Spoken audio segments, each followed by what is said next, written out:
Olá! Sejam bem-vindos ao meu canal. No vídeo de hoje vamos fazer uma reflexão sobre como as peças do jogo político se movimentam no tabuleiro. Assista o vídeo até o final, relembrando os momentos, e analise como as manipulações são realizadas nessa linha do tempo. Várias situações foram omitidas para que o vídeo não fique muito longo, mas se você se lembrar de detalhes interessantes, deixe as informações nos comentários para que possamos aprender uns com os outros. Assista!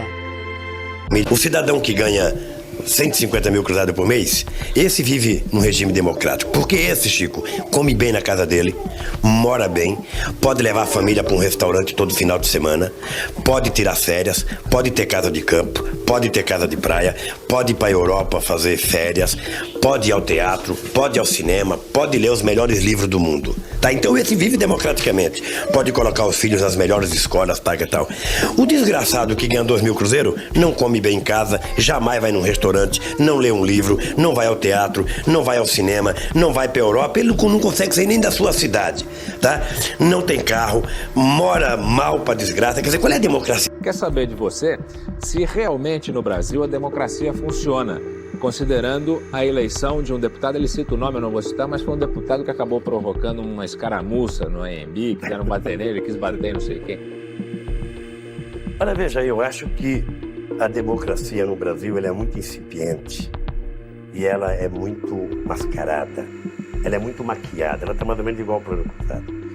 Porque quando você pressupõe democracia, e eu queria que o companheiro Júlio prestasse atenção, quando você fala em democracia, você precisa dar direito de igualdade de participação. Você precisa permitir que as pessoas disputem igualdade de condições. E eu disse agora há pouco de que essas eleições, elas não foram democráticas. Em nenhum momento elas foram democráticas. Veja, primeiro porque os debates da televisão vai pro ar à meia-noite. À meia-noite quem é que está assistindo? Segundo, porque os partidos tiveram tempo desiguais na televisão. Terceiro, porque os partidos gastaram somas em dinheiro desiguais. Teve candidato a deputado que tinha 200 outdoor e teve outro que não tinha condições de fazer um boletim. Então, que diabo de democracia que é essa? Eu tenho dito sempre o seguinte: é preciso tomar muito cuidado com o discurso da democracia formal, e foi motivo de muito pau que eu tomei por alguns analistas ou sociólogos que escrevem para a Folha de São Paulo. Essa democracia formal, que permite que um cidadão ganhe 300 cruzados por mês e outro ganhe 804 por mês, é muito perigosa.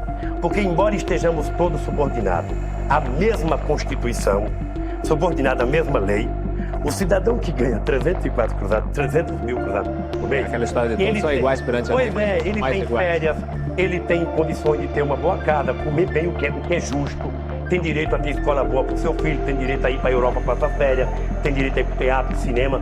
O desgraçado que ganha 804 cruzeiros, que direito que ele tem nessa democracia que torna as pessoas tão desiguais como aqui no Brasil?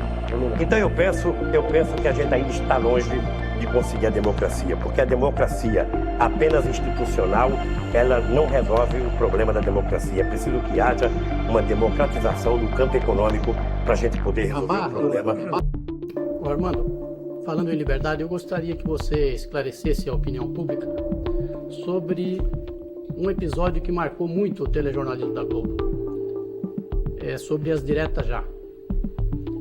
Todo mundo se recorda que a Globo entrou tardiamente na cobertura das diretas já. Quem é que censurou a cobertura? Foi o Armando Nogueira? Foi o Dr. Roberto Marinho? Ou foi o Dr. Leitão de Abreu? Curta e grossa. Curta e grossa. Olha, eu poderia ficar defendendo uma tese aqui a respeito de quem é que exerce. Michel Temer sinaliza apoio à reivindicação do PMDB, que quer um assento na reunião de coordenação do governo de Dilma Rousseff. No primeiro encontro de coordenação só havia ministros do PT. Michel Temer falou da relação de seu partido com o governo durante uma visita ao governador de São Paulo, Geraldo Alckmin. Segundo ele, qualquer um dos 6 ministros do PMDB poderá representar a legenda nas reuniões de coordenação já na próxima segunda-feira. Paulista da cidade de Tietê, Michel Temer visitou nesta quinta-feira o amigo e governador do estado natal. Geraldo Alckmin o recebeu no saguão principal do Palácio dos Bandeirantes. A visita de cortesia prosseguiu na ala residencial do Palácio, onde os dois conversaram por cerca de 40 minutos. A iniciativa da visita foi do vice-presidente Michel Temer, que, mesmo não a considerando um compromisso de trabalho, recebeu da presidente Dilma Rousseff a orientação de informar a Geraldo Alckmin a intenção do governo federal de trabalhar em parceria com o governo de São Paulo. Eu vim visitá-lo, poderia fazê-lo como amigo, como fiz muitas vezes, mas hoje eu faço como vice-presidente da República, visitando o governador do estado para dar... Em Brasília, o protesto terminou com mais de 130 pessoas feridas e muita destruição. O Palácio do Itamaraty, que é um dos mais bonitos da capital federal, foi depredado e por pouco não foi incendiado. 30 mil manifestantes chegaram ao Congresso no começo da noite. Tem que melhorar a saúde desse país! A gente não aguenta mais! Aqui de cima a gente tem uma visão privilegiada do mar de gente que veio protestar aqui em frente ao Congresso Nacional. Aqui em cima alguns manifestantes pedem um protesto mais tranquilo, mais pacífico. Mas lá embaixo outros um pouco mais exaltados, que estão ali perto do lago, pedem que essas pessoas que estão aqui em cima desçam e tentem até invadir o Congresso Nacional. Alguns manifestantes dispararam sinalizadores em direção aos policiais e fizeram contagem regressiva para invadir. A polícia reagiu com bombas e spray de pimenta. Chegaram o cacetete e enfiaram logo na minha cabeça. 3 horas depois dos protestos em frente ao Congresso Nacional, com um clima de confusão, os manifestantes se dispersaram, alguns foram para casa e outros seguiram para o Itamaraty. Foi o momento mais tenso do protesto. Alguns manifestantes quebraram vidros e tentaram incendiar o prédio. O batalhão de choque dispersou o grupo, mas não chegou a tempo de evitar o vandalismo. Esta porta teve que ser quebrada para o batalhão entrar por causa da demora em encontrar as chaves. Depois da invasão de vândalos aqui no Palácio do Itamaraty, restaram sinais da depredação. Olha só, no vidro ali todo quebrado, estilhaçado, no chão tem sinais que os manifestantes deixaram, spray, garrafas, pedras. Aqui no chão ainda tem um manifestante que se diz pacífico, que ainda está machucado, ainda está com sintomas aí dessa confusão. Lá atrás foi onde ocorreu o fogo, onde os manifestantes sacaram fogo. Nós conseguimos apagar os fogos no extintor e puxamos tapete, puxamos sofá, pegando fogo na lateral, na entrada da sala do ministro. O protesto terminou com 137 pessoas feridas, sendo 10 policiais militares. 3 manifestantes foram presos. Restou a mensagem daqueles que desejam mudanças, mas com paz. Cerca de 15 mil integrantes do Movimento Sem Terra fizeram hoje à tarde um protesto na esplanada dos ministérios em Brasília. Houve confronto com a polícia. O repórter Tiago Nolasco acompanhou tudo. Os manifestantes derrubam as barricadas aqui de proteção do Palácio do Planalto. A polícia reage com spray de pimenta. Os manifestantes partem para cima dos policiais com pedaços de pau, de canos e pedras. E continua voando ainda, pedaços de pau, e a polícia reage do outro lado com arma de choque. Quando a situação parecia ficar tranquila, um novo confronto tem início. Pelo menos 2 policiais já estão feridos aqui no meio dessa confusão. A gente pode perceber que continua voando pau. De acordo com a Polícia Militar, 22 ficaram feridos. Eles foram atendidos pela enfermaria do Palácio do Planalto e levados ao hospital. Manifestantes também se machucaram. Como a gente pode ver aqui, o atendimento sendo feito nesse momento. O movimento do Sem Terra pede que mais famílias sejam assentadas. Denunciado que, infelizmente, a reforma agrária está parada no país. Nos últimos anos, infelizmente, nada foi feito.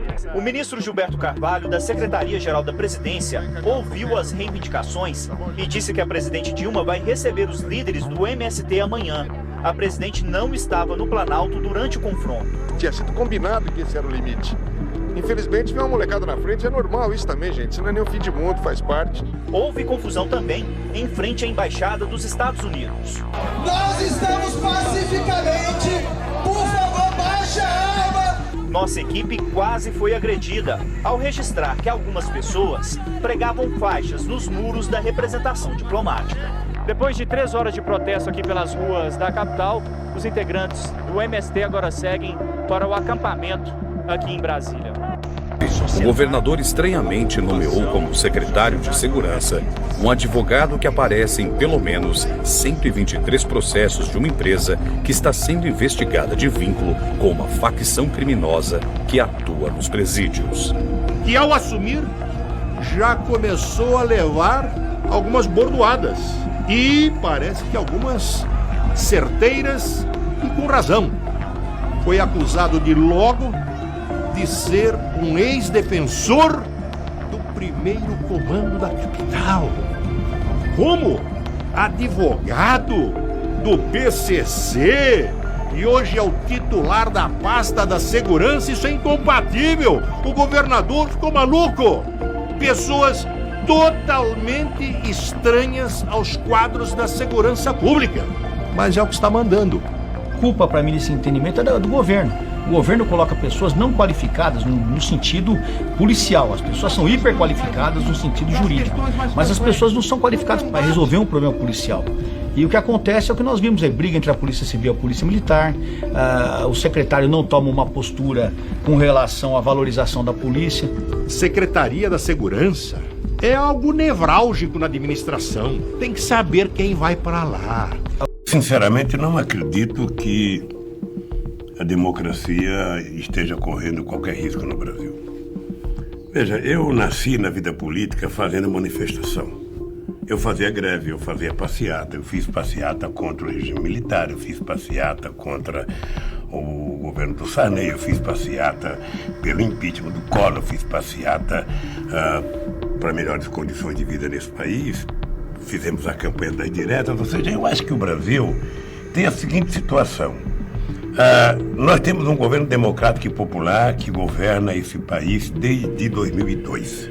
Portanto, já são quase 13 anos de governo do PT e dos seus aliados. Na hora que o governo está bem, na hora que a gente está dando tudo certo, você tem, obviamente, com a maioria da sociedade se manifestando favorável. Sabe, isso é democracia.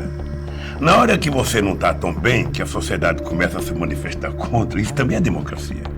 O que nós temos que fazer, no fundo? Há um certo nervosismo na sociedade por conta das incertezas econômicas do país. Por conta das incertezas se vai ter desemprego ou não, por conta da perspectiva inflacionária. Ou seja, toda vez que você tem perspectivas econômicas difíceis, você tem o povo um pouco mais nervoso, tem a sociedade mais nervosa. Hoje você tem a internet que mobiliza mais a sociedade. Nós fomos eleitos para governar o país. Nós fomos eleitos para fazer as coisas melhorarem para a vida do povo. É isso que nós temos que fazer. Nós temos que fazer e sabendo que a gente vai ter manifestações contra, manifestações a favor, manifestações neutras. É muito importante para a democracia que a sociedade esteja se mobilizando. O presidente Michel Temer indicou nesta segunda-feira o atual ministro da Justiça, Alexandre de Moraes, para ocupar uma vaga no Supremo Tribunal Federal. O anúncio foi feito pelo Palácio do Planalto por meio do porta-voz da presidência, Alexandre Parola. De acordo com Parola, o presidente decidiu submeter o nome de Moraes à aprovação do Senado, tendo como base o seu currículo. Advogado e jurista, Alexandre de Moraes é autor de dezenas de livros sobre direito constitucional e livre docente da Faculdade de Direito do Largo de São Francisco, da Universidade de São Paulo.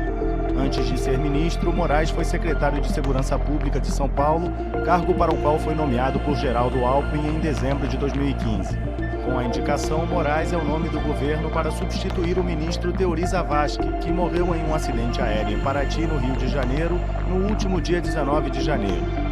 Para assumir a vaga no STF, ele precisa antes ser sabatinado pela Comissão de Constituição e Justiça do Senado e depois aprovado pelos senadores. Nós temos muita preocupação em relação à postura dele no Supremo, até porque o que nós observamos dele na ocupação de cargos que ele teve foi uma utilização partidária. Então isso nos preocupa bastante.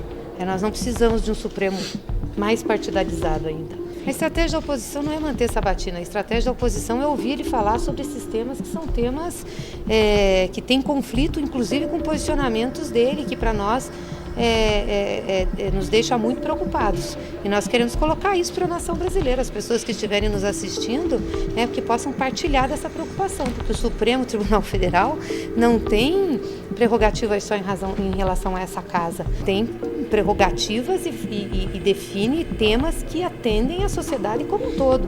E ultimamente a gente tem tido um ativismo judicial muito grande no nosso país. Quer dizer, vai continuar esse ativismo? Ele é partidário desse ativismo? Então essas coisas nós queremos saber. Para nós não é uma questão de ficar demorando ou ficar expondo.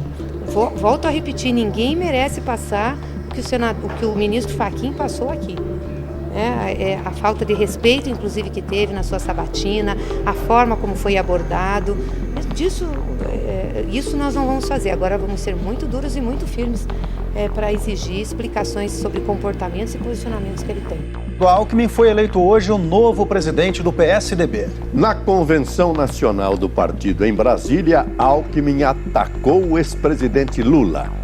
Único candidato à presidência do PSDB, o governador de São Paulo, Geraldo Alckmin, foi eleito para a função com 470 votos e apenas 3 contra. Com o comando do partido, o Alckmin fala abertamente em disputar as eleições presidenciais do ano que vem.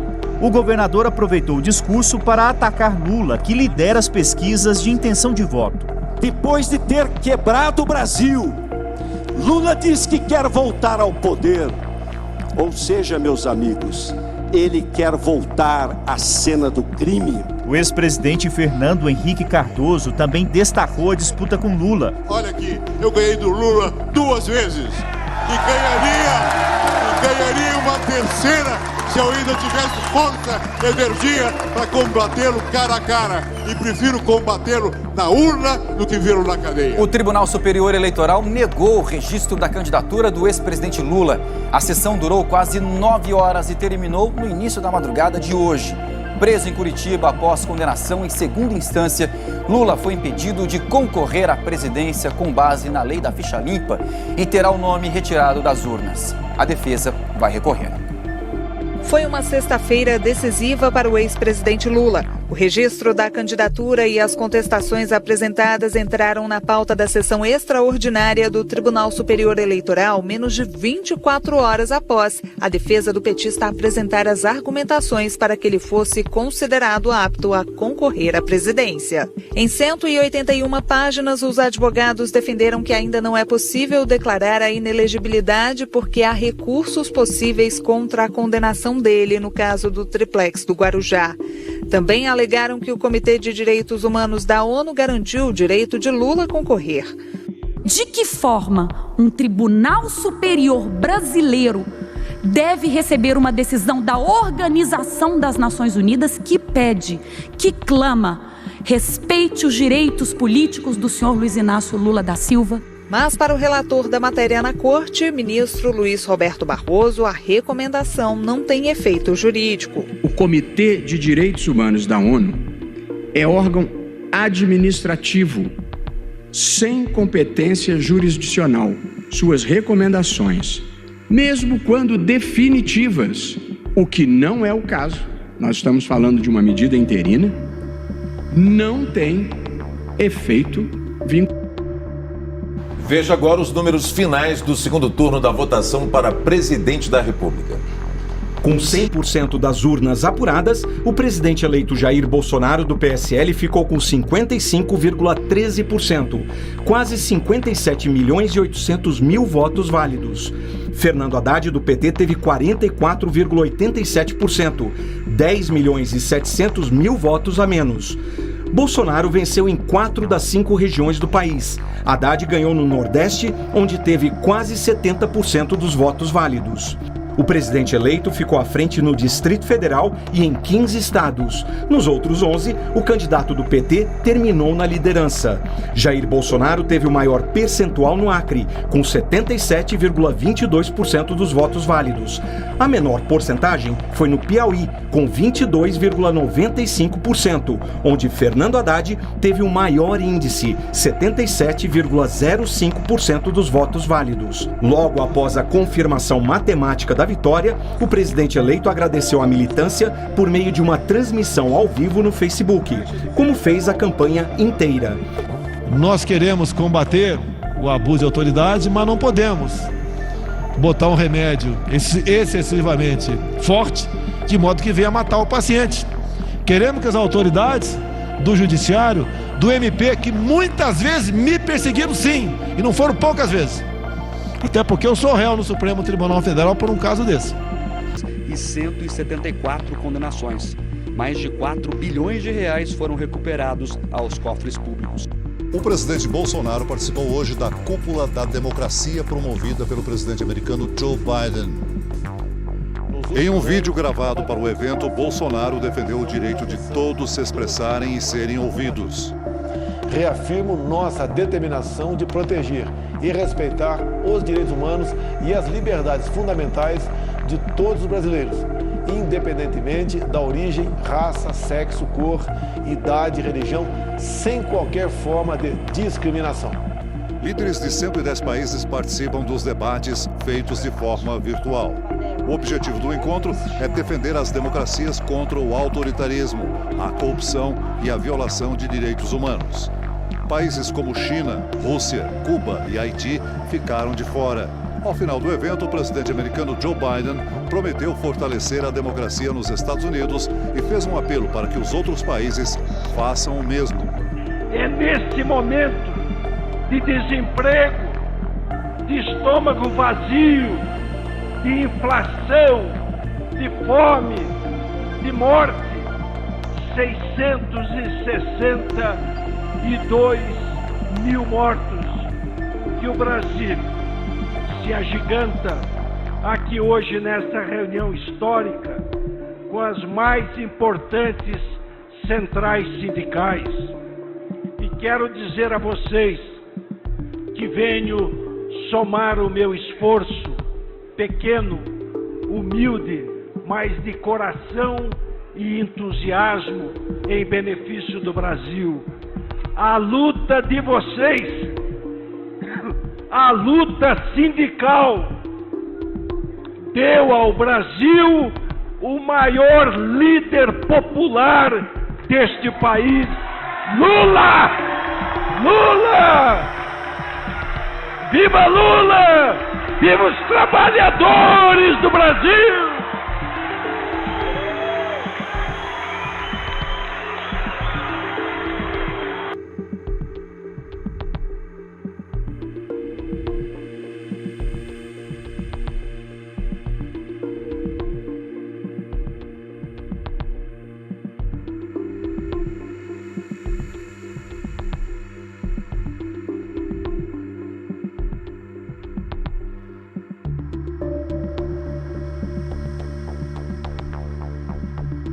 Às 19 horas e 57 minutos, Renata Lopretti chamando minha atenção para este momento.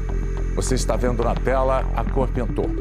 A Justiça Eleitoral acaba de confirmar a vitória de Luiz Inácio Lula da Silva, do PT, na disputa da presidência da República. A partir de 1º de janeiro de 2023, Lula retorna ao Palácio do Planalto para um mandato de 4 anos. Aliás, Basília, foi divulgado, a gente vai ver agora nas redes sociais, um vídeo em que mostra o ministro Roberto Barroso em Nova York. Nas imagens, Barroso é indagado sobre o código-fonte das urnas. E aí, incomodado, o magistrado responde que perdeu Mané. Veja só nas imagens. Forças Armadas, eu vou deixar o código-fonte ser exposto. O Brasil precisa na resposta, ministro. Todo respeito. Por favor, Barroso, responde pra gente. Perdeu, Mané, numa mola. Sério?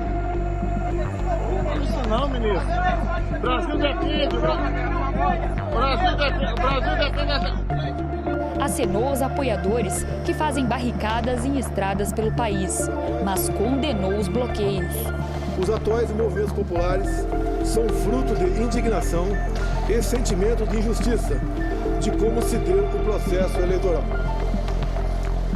As manifestações pacíficas sempre serão bem-vindas, mas os nossos métodos não podem ser os da esquerda, que sempre prejudicaram a população, como invasão de propriedades, destruição de patrimônio e cerceamento do direito de ir e vir. E disse que cumprirá a Constituição. Enquanto presidente da República e cidadão, continuarei cumprindo todos os mandamentos da nossa Constituição.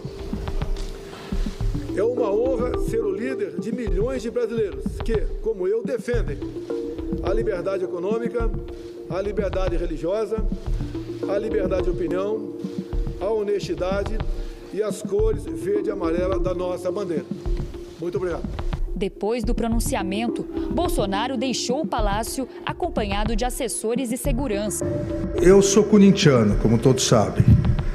Até hoje, eu contesto a vitória do Internacional contra o Corinthians em 1976. Aquela bola que bateu na trave e bateu fora e foi dado o gol. Eu contesto até hoje, só que eu fico com a minha contestação para mim mesmo. É assim que o Tribunal Superior Eleitoral vai tratar quem contestar as eleições.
se concluiu, as investigações concluíram que as imagens do circuito interno de segurança do Ministério da Justiça não existem mais. Sim, as imagens do 8 de janeiro não existem mais. Essas imagens que estão sendo solicitadas pela CPMI, que o Dino já tinha dito, recorre à Justiça se vocês quiserem. E agora, simplesmente, elas não existem? É isso? Bom dia para você.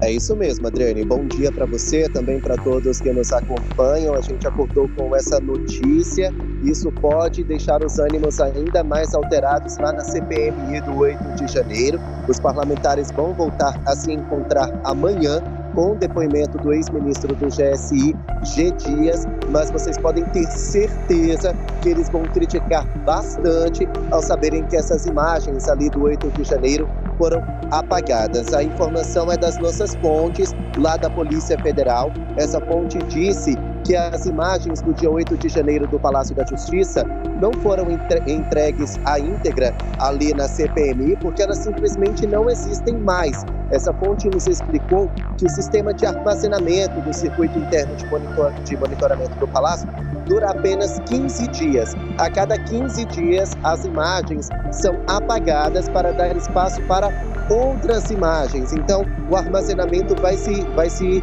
renovando a cada 15 dias. Como as invasões antidemocráticas aconteceram no dia 8 de janeiro, já ali no dia 23, 24 do mesmo mês, ou seja, há mais de 7 meses, as imagens, a íntegra delas, já não existe ali no Palácio da Justiça. Essa fonte me disse ainda que as imagens que foram entregues ali na CPMI e também na Polícia Federal são equivalentes a 2 câmeras que ficam do lado de fora do Palácio da Justiça. São essas as imagens que estão tanto na Polícia Federal quanto na comissão. E é por isso que Flávio Dino tem sido alvo de tantas críticas. Essa fonte disse ainda que as imagens só são mantidas se acontecer alguma coisa muito séria na integridade do Palácio da Justiça. Como o Palácio não foi invadido pelos vândalos, ali pelos golpistas,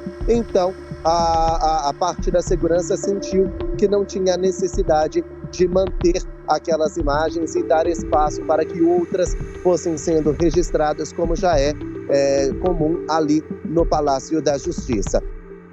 O ministro da Justiça, Flávio Dino, alega que as imagens que a CPMI do 8 de janeiro pediu não existem mais por causa de uma questão contratual. Quem traz as informações é o repórter Misael Mainetti.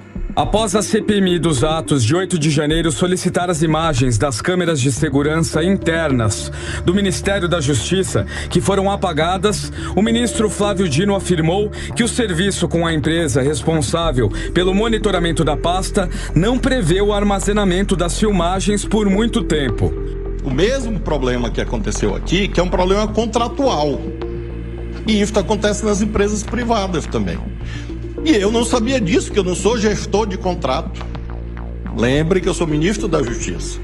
Ora, alguém da área técnica, como a Polícia Federal veio aqui e recolheu imagens, eu não sabia, e só soube agora, que imagens a Polícia Federal recolheu. Por quê? Porque estava em um inquérito que tramita em segredo de justiça. Inquérito esse que eu não conheço. Os vídeos foram solicitados pelo colegiado 7 meses depois dos ataques aos 3 poderes.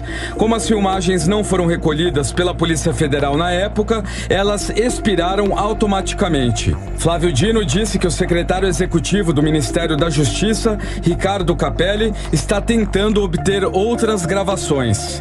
O que nesse momento o secretário executivo Capelli está fazendo? Buscando todas as fontes possíveis, celulares, outras câmeras, enfim, para tentar ter mais imagens. Embora, frise, são absolutamente irrelevantes para a investigação. As imagens que aparecer, eventualmente, serão enviadas, porque nós não temos nada a esconder. O ministro da Justiça alega que novas imagens não vão mudar os fatos. Agora, essas imagens vão mudar a realidade dos fatos? Não vai aparecer um disco voador, não vão aparecer infiltrados e não vai aparecer a prova desse terraplanismo. O pedido de imagens do Ministério partiu da oposição, alegando suposta omissão do Ministério. O ministro Flávio Dino reafirmou que lidou com a situação praticamente sozinho. E a Procuradoria-Geral da República denunciou a mulher que escreveu a frase, abre aspas, perdeu Mané, fecha aspas, na estátua que fica em frente ao Supremo Tribunal Federal e representa a deusa da Justiça. Débora Rodrigues dos Santos foi flagrada por fotógrafos pichando a estátua durante os ataques de 8 de janeiro. A frase faz referência a uma resposta dada pelo ministro Luiz Roberto Barroso, atualmente presidente da Corte, a bolsonaristas que o hostilizaram em uma viagem aos Estados Unidos no ano anterior. Débora foi presa, ela está presa desde 17 de março do ano passado, quando foi detida na 8ª fase da Operação Lesa Pátria. Débora, boa tarde a você e a todos que nos acompanham. Olha, segundo a defesa do senador Marcos Duval, ele estava sim no endereço em Vitória, em que a Polícia Federal foi fazer a apreensão desse passaporte, porém os documentos não estavam com ele.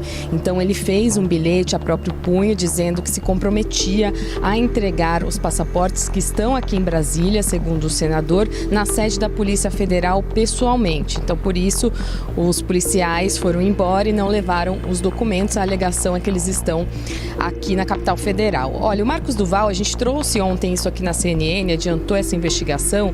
A Polícia Federal abriu um inquérito para investigar crimes como ameaça a policiais, ao ministro do Supremo Tribunal Federal, Alexandre de Moraes, crimes contra a honra e até corrupção de menores. É nesse inquérito que Alexandre de Moraes deu essa decisão da apreensão dos passaportes e também dos bloqueios de redes sociais e das contas bancárias de Marcos Duval. Além de Marcos Duval, quem é investigado também nesse inquérito que a gente conseguiu confirmar por enquanto são os blogueiros Oswaldo Eustáquio e Alan dos Santos. Ambos são foragidos, já têm outros mandados de prisão e estão fora do país. Tem mais eleições do que o Brasil. A Venezuela, desde que o Chávez tomou posse, mas eleições não garantem democracias, né, presidente? Deixa eu lhe falar uma coisa. O conceito de democracia é relativo para você e para mim.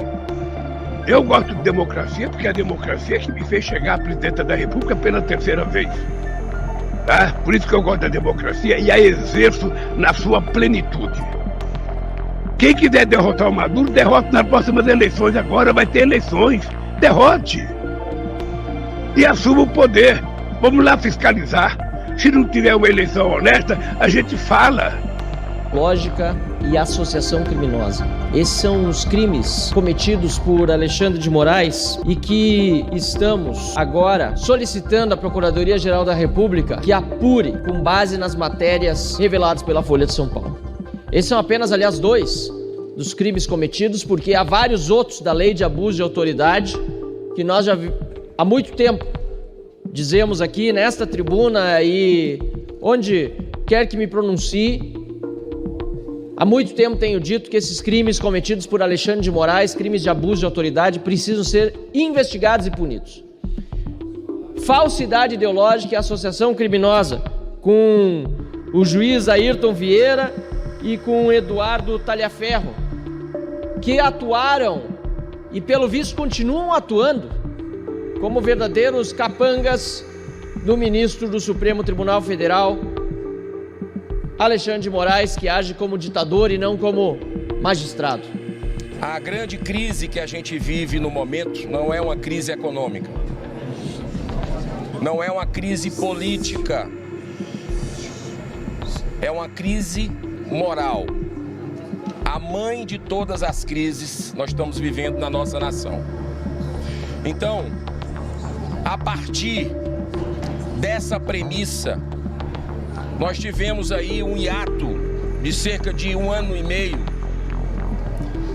sem pedidos de impeachment, aqui na Casa Revisora da República. Mas durante esse período, nós acompanhamos e catalogamos uma série de abusos, de vilipêndios à Constituição do Brasil. E, curiosamente, acredito até que pela oração de muitos brasileiros que estão se sentindo injustiçados, com medo de se posicionar, inclusive nas redes sociais, nós tivemos um momento ontem de uma coincidência extrema. Me reuni pela manhã com senadores e deputados para apresentarmos juntos um pedido coletivo de impeachment que transcende, quero deixar muito claro aqui, essa questão de ser de direita, de esquerda, contra o governo e a favor do governo. É muito mais que isso esse momento que a gente está vivendo. Não é questão de ser de oposição, é questão de defender verdadeiramente a democracia do Brasil. Ao fim daquela duríssima campanha, a democracia venceu. Venceu nas urnas pela vontade popular e venceu a trama golpista que culminaria nos atentados de 8 de janeiro de 23. Venceu pela repulsa da sociedade àquela violência e pela firme reação das instituições, dos presidentes da República, da Câmara e do Senado e do Supremo Tribunal Federal. Quero aqui reconhecer o papel do ministro Alexandre de Moraes na defesa da democracia e agora da soberania nacional. Respeitamos e temos relações com todos, mas o Brasil é dos brasileiros e das brasileiras.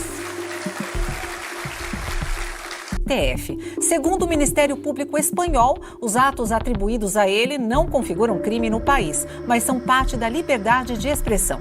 Eustáquio, acusado de integrar uma organização criminosa e ameaçar policiais federais, poderá permanecer na Espanha sem risco de deportação. A decisão pode influenciar outros casos semelhantes de perseguição política. Jorge Serrão, sua análise. É mais uma derrota gigantesca para o sistema de poder no Brasil, que achou que poderia operar sempre no módulo vingança ativado, e agora a justiça de outros países começa a lembrar ao Brasil que respeito básico à Constituição local e aos direitos humanos é o que tem de funcionar. Então, deu sorte Oswaldo Eustáquio, tomara que outros tenham a mesma sorte em situações parecidas. Para que fosse colocado extra pauta, esse requerimento, desde que foi apresentado à mesa, no dia 13/9/2023, pedindo para que fossem derrubadas liminares do STF, porque hoje o STF, por unanimidade na primeira turma, aprovou a relatoria do Alexandre de Moraes para manter meu passaporte diplomático retido. E aqui eu coloco a gravidade da situação, porque disse o seguinte, que o Supremo Tribunal Federal rejeitou mais um recurso do senador Marcos do Val, um recurso do Senado Federal, contra a decisão do ministro Alexandre de Moraes que determinou a apreensão do seu passaporte. Eu pergunto ao presidente, qual inquérito eu fui incluído? A PGR apresentou denúncia contra o senador Marcos do Val? Eu estou respondendo algum processo? Que eu saiba, não. Bom, a primeira turma do STF, composta pelo ministro Luiz Fux, Flávio Dino, Cristiano Zanin e Carmen Lúcia, acompanhou Moraes a manter, por unanimidade, o bloqueio do passaporte do senador. Aí vem violação, aí eu não vou nem citar a questão da Constituição, porque isso é notório, e aí violação do artigo 2, separação dos poderes, violação ao STF, ao compactuar com uma decisão monocrática ilegítima, assume uma postura de abuso institucional, interferindo diretamente no legislativo, Tratados internacionais, Convenção de Viena sobre relações diplomáticas. O Brasil, como signatário, deve garantir a liberdade de locomoção de representantes diplomáticos e parlamentares em missões oficiais. Violação, a restrição arbitrária do passaporte afeta diretamente a capacidade do senador de exercer suas funções legislativas e internacionais. Pacto Internacional sobre Direitos Civis e Políticos, ONU, artigo 12, liberdade de locomoção. Toda pessoa terá o direito de sair livremente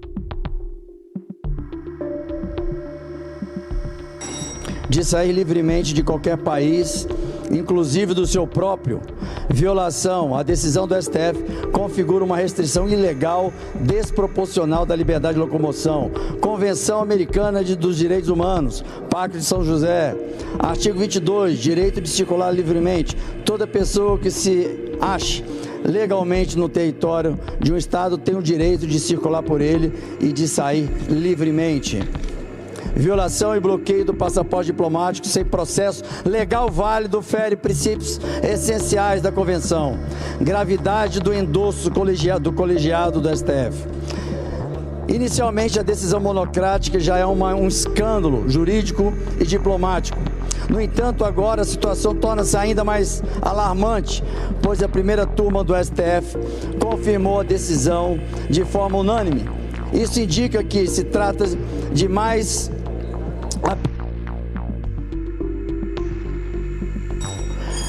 um ato isolado de um ministro, mas sim de um comprometimento coletivo da Suprema Corte com a violação grave dos direitos fundamentais das separações dos poderes.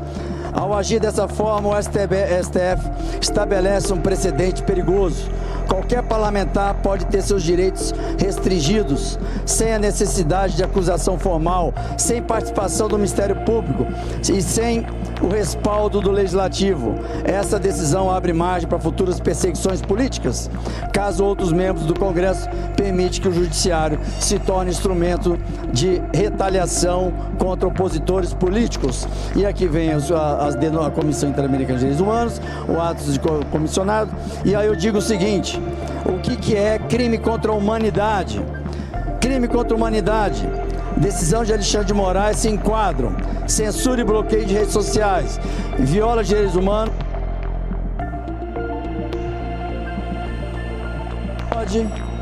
Pode ser, aí eu pergunto, pode ser crime contra a humanidade? Sim. Usando de forma sistemática contra um grupo político.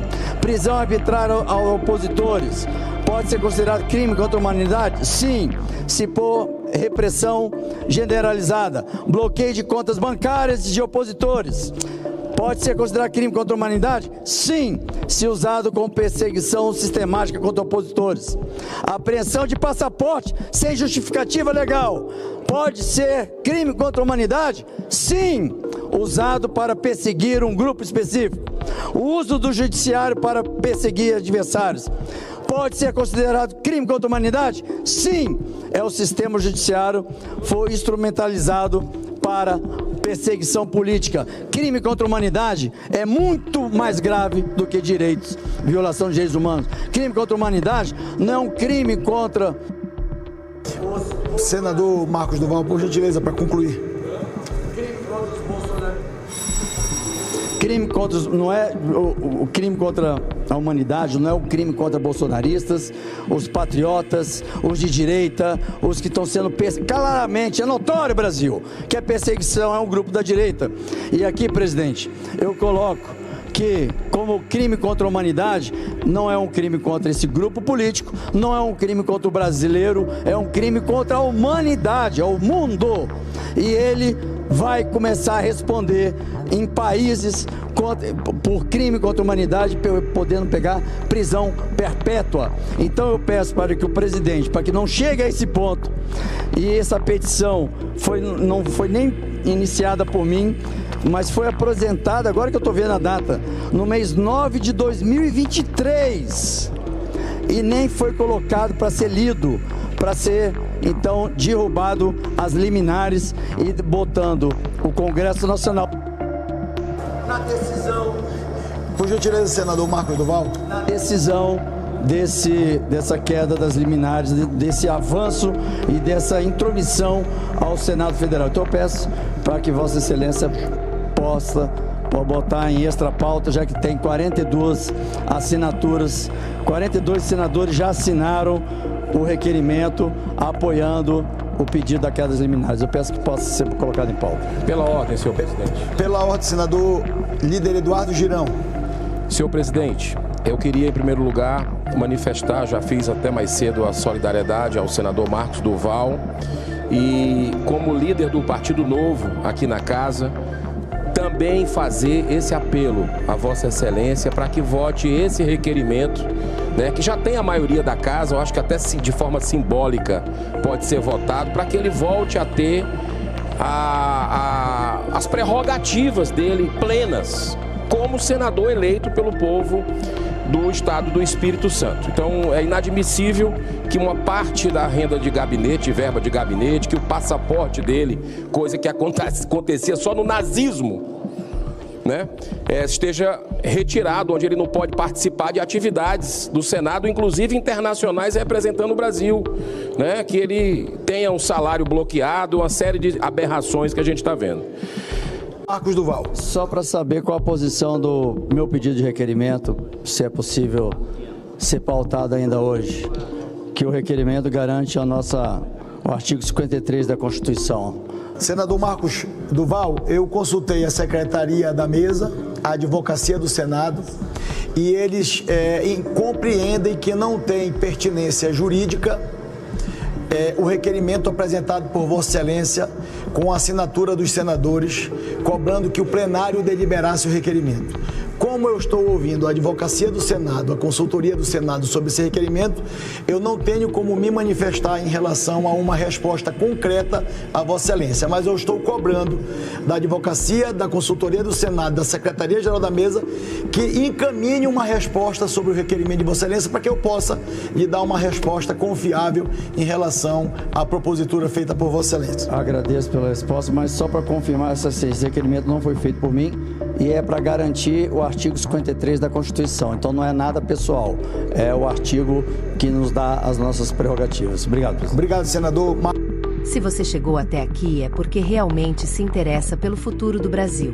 Esse foi apenas um resumo de vários acontecimentos que nos permitem analisar como a política é capaz de movimentar a opinião pública e, pior, como eles próprios mudam de opinião de acordo com seus interesses. Por isso, ofereço a você o meu livro Idolatria aos Políticos, cujo link está na descrição do vídeo e à venda no Clube de Autores.